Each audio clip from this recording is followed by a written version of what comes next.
नमस्ते। आज बात करते हैं एक सफर की। नहीं, ये कोई ट्रैवल गाइड नहीं होने वाला। हम एक यात्रा के पीछे छिपे गहरे मतलब को समझने की कोशिश करेंगे। पहलगाम से अमरनाथ गुफा तक के सफर के आध्यात्मिक अनुभव का एक विश्लेषण। तो चलिए एक सवाल से शुरू करते हैं। जरा सोचिए, कोई भी आम सा रास्ता तीर्थ यात्रा कैसे बन जाता है? क्या होता है ऐसा जो एक मामूली से रास्ते को आस्था का पथ बना देता है? देखिए, पहलगाम से अमरनाथ गुफा ये सिर्फ कुछ किलोमीटर चलना नहीं है। असल में ये एक अंदरूनी बदलाव की कहानी है, एक ट्रांसफॉर्मेशन की। तो आज हम इसी आध्यात्मिक अनुभव की परतों को एक एक करके खोलेंगे। इस यात्रा में सबसे दिलचस्प पता है क्या है? मंजिल तो सबको पता है, अमरनाथ गुफा।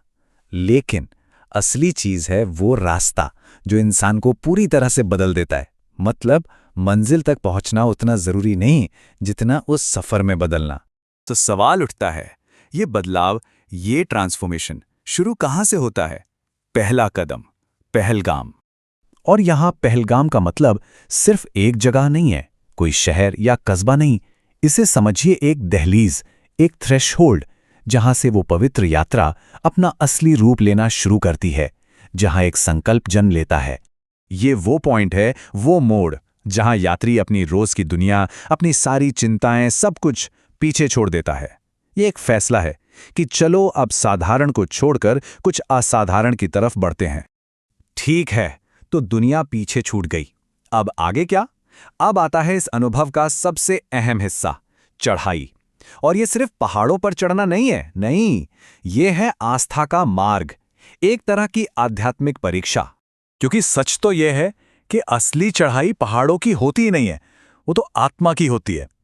रास्ते में जो भी मुश्किलें आती हैं, जो भी चुनौतियां मिलती हैं, वो असल में एक आईना है जो अंदरूनी संघर्ष को दिखाती हैं और आत्मबल को और मजबूत करती हैं।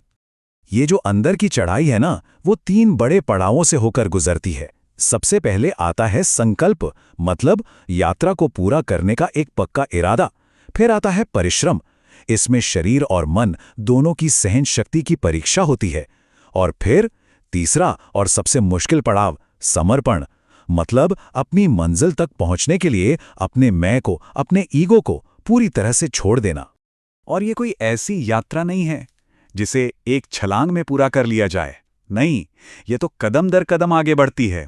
हर एक कदम सब्र का, लगन का इम्तिहान लेता है। और हर कदम की अपनी एक अहमियत है। और जानते हैं हर कदम के अंत में क्या होता है? हर कदम अपने आप में एक मंजिल बन जाता है, एक छोटा सा मुकाम। और ऐसे ही न जाने कितने छोटे छोटे मुकामों को पार करके यात्री अपनी असली बड़ी मंजिल तक पहुंचता है। और वो अंतिम, वो असली मंजिल है पवित्र अमरनाथ गुफा। कहते हैं ये वो जगह है जहां यात्रा को उसका असल मकसद मिलता है, जहां सालों की तलाश को एक मंजर मिलता है। ये एक ऐसी घड़ी है जहां रूह को सुकून मिलता है और सब कुछ साफ साफ नजर आने लगता है। लेकिन क्या गुफा तक पहुंच जाना ही सब कुछ है? क्या यात्रा यहीं खत्म हो जाती है? बिल्कुल नहीं। अब बात करते हैं अनुभव और वापसी की, यानी उस यात्रा की जो अब भीतर शुरू होगी। बाहरी और भीतरी यात्रा में फर्क को समझना बहुत जरूरी है। देखिए, बाहरी यात्रा में हम मीलों का सफर तय करते हैं पर भीतरी यात्रा में हमारी आत्मा का विस्तार होता है। बाहरी सफर में शरीर तो थकता है, लेकिन भीतर हमारी चेतना को एक नई जान, एक नई ऊर्जा मिल जाती है। और यही इस पूरी यात्रा का निचोड़ है। जो इंसान पहाड़ से नीचे उतरता है वो इंसान होता ही नहीं है जिसने चढ़ाई शुरू की थी। वो पूरी तरह से बदल चुका होता है। तो इसे ऐसे समझिए कि रास्ते का खत्म होना असल में भीतर की एक नई यात्रा की शुरुआत है। उस तीर्थ यात्रा से जो कुछ भी सीखा, जो भी बदलाव महसूस किया, वो सब अब लौटकर रोज की जिंदगी का हिस्सा बन जाता है। तो ये पूरा विश्लेषण हमें एक आखिरी सवाल पर लाके छोड़ देता है कि किसी के भी जीवन की सबसे जरूरी यात्रा कौन सी होती है। शायद हम सबके अंदर एक अमरनाथ है और उसकी यात्रा अभी बाकी है।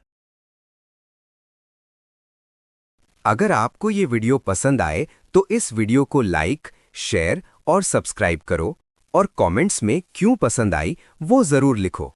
धन्यवाद।